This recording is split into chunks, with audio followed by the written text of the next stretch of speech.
ویژگی ساز استاد فرهنگ شریف و ابداعات ایشون.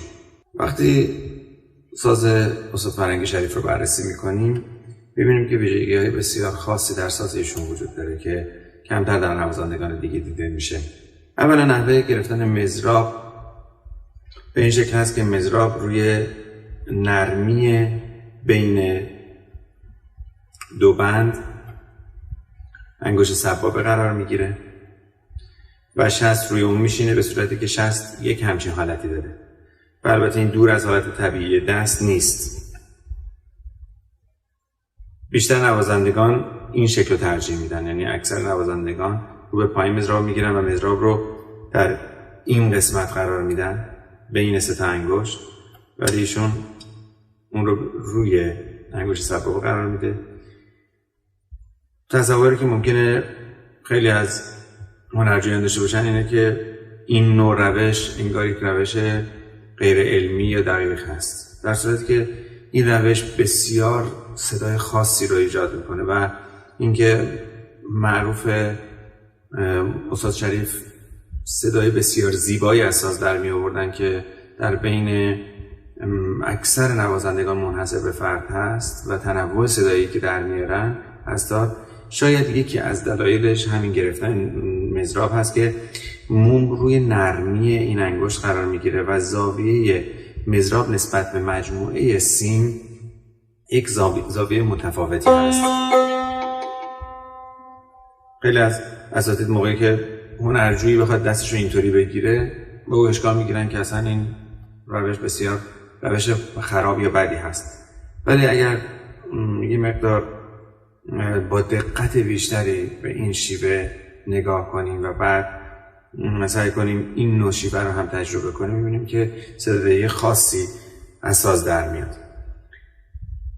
گاهی استاد شریف در اینجا فاصله ای رو ایجاد می‌کردن، گاهی یه مقدار صافتر دست رو می‌گرفتن، پشت دست صافتر، یا گاهی حالت گرد و طبیعی‌تر خودش رو می‌گرفت و ایجاد یک صدای لطیف در ساز تار میکنه، چون زاویه مضراب با ساز خیلی متفاوت هست، گاهی رو به پایین حتی مضراب.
گرفتن مضراب به این شیوه چپ‌های ما رو بسیار شفاف و خوش صدا میکنه.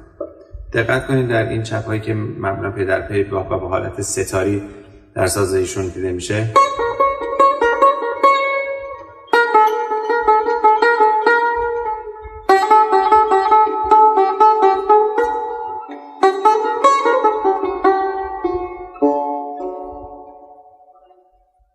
انگشت گذاری استاد فرهنگ شریف معمولا متنوع هست و با بقیه اساتید کمی فرق داره. خیلی موقع‌ها استفاده بیشتری از انگشت دوم و اول صورت میگیره، مثل سیتار هندی، و ممکنه انگشت سوم تا حد کمتری استفاده بشه.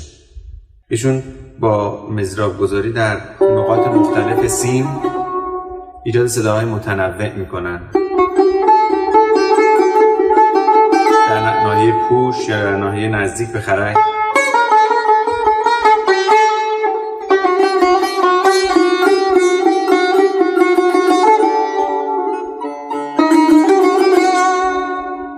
و با حالتی که مضراب و دست کمتر با خرک تماس داره گاهی صدای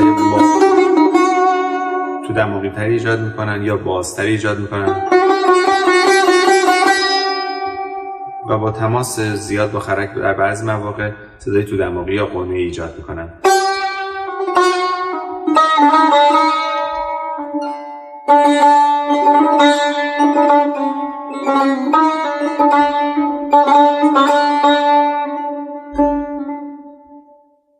خیلی معتقدن که سونوریته ساز ایشون بهترین سونوریته برای ساز تار هست و واقعا هم میشه گفت اینطور هست. یعنی تمام صدادهی‌های مختلف و سونوریته‌هایی که خیلی از اساتید در ساز پیاده کردن و میشنویم در ساز ایشون میتونیم ببینیم و تنوع تغییر رنگ و سونوریته اونقدر زیاد هست که شاید همه سبک‌ها رو شامل میشه. ایشون از ملودی‌های بسیار زیبایی در کارشون استفاده کردن و خلاقیت در ساخت ملودی‌ها دارند و از ظرفیت‌های مختلف تار برای ایجاد صدادهی‌های متنوع استفاده کردن و از ستار هم الهام گرفتن و در ساز تار انگار یک نوع کپیکاری با همون چپ‌هایی که عرض کردم خدمتتون ایجاد کردن. در سازشون سکوت‌های سنجیده‌ای وجود داره، گاهی سکوت‌های بسیار پخته و به جا و به اندازه به قناع ساز ایشون کمک کرده. توجه ایشون نسبت به موسیقی ردیف شاید کمتر باشه نسبت به بقیه هنرمندان و ایشون در فضای بازتر و فارغ از قالب‌های قدیمی ردیف جمله پردازی می‌کنند. در جواب آواز جواب‌های بسیار کوتاه و مؤثری میدن. اجرای ماهرانه انواع کشش‌ها و مالش‌های طولی و عرضی یا ویبرهایی که پشت پرده به صورت کوتاه صورت میگیره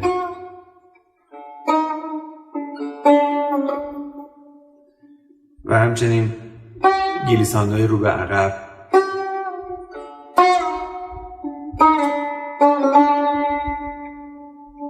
یا رفتن به جلو و برگشتن.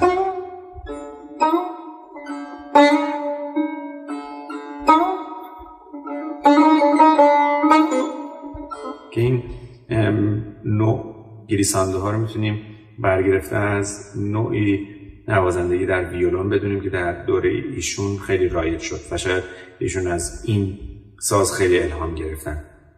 تاکید نوازندگی ایشون بر خیال آزاد و ایجاد موقعیت‌های خلسه آور در ساز به محبوبیت ساز فرهنگ شریف بسیار کمک کرده.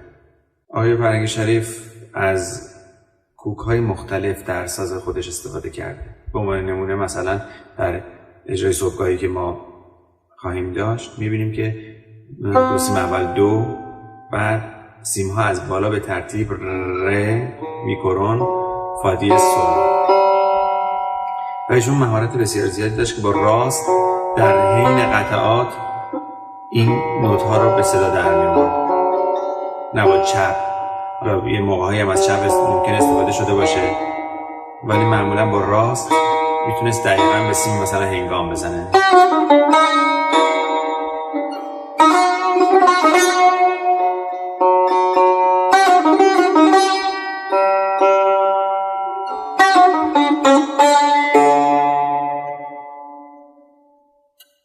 که البته ما در آینده در پروژه بسیار بزرگی که به عنوان کوک‌های متنوع در تار داریم و ستار به معرفی انواع کوک‌ها می‌پردازیم، از جمله کوک‌هایی که آقای فرهنگ شریف استفاده کردن و کوک‌هایی که رایج بوده در بین اساتید مختلف و کوک‌های پیشنهادی که خود بنده پیشنهاد کردم و اونها رو معرفی می‌کنیم.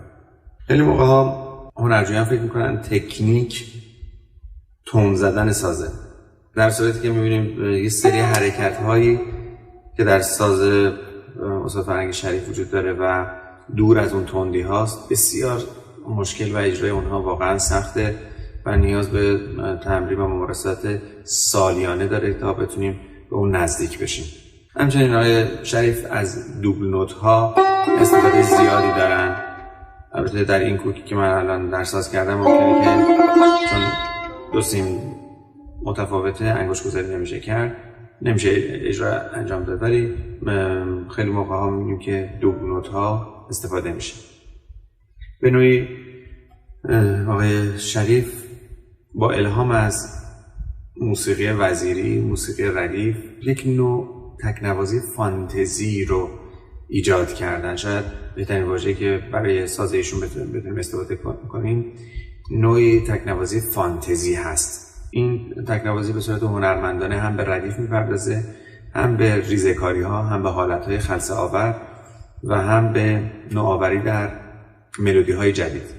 گاهی ایشون حتی برای ویبره هایی که استفاده میکنن، از جمله ویبره با خرک، ویبره با صورت طولی یا گلیساندو،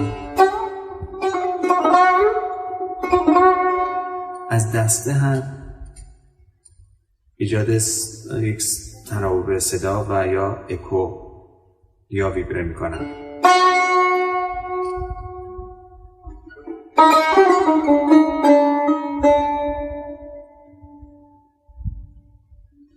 در بین فرم‌های مضربی که ایشون استفاده میکنه معمولاً 4 مضرب رو به همه فرم‌ها ترجیح میده، اما از پیش درآمد رنگ و ضربی ها هم در تکنوازی ها استفاده های شایانی کرده. نحوه گوکاری هم که ایشون ارائه میکنه برخی مثل سیتار هندی استفاده از نوت های اون دستگاه در سیم ها هست، مثلا همین چهارگاه ری که ما الان داریم. از ری شروع میکنیم، میکرون، فا و سول، ری، میکرون، فا، سول،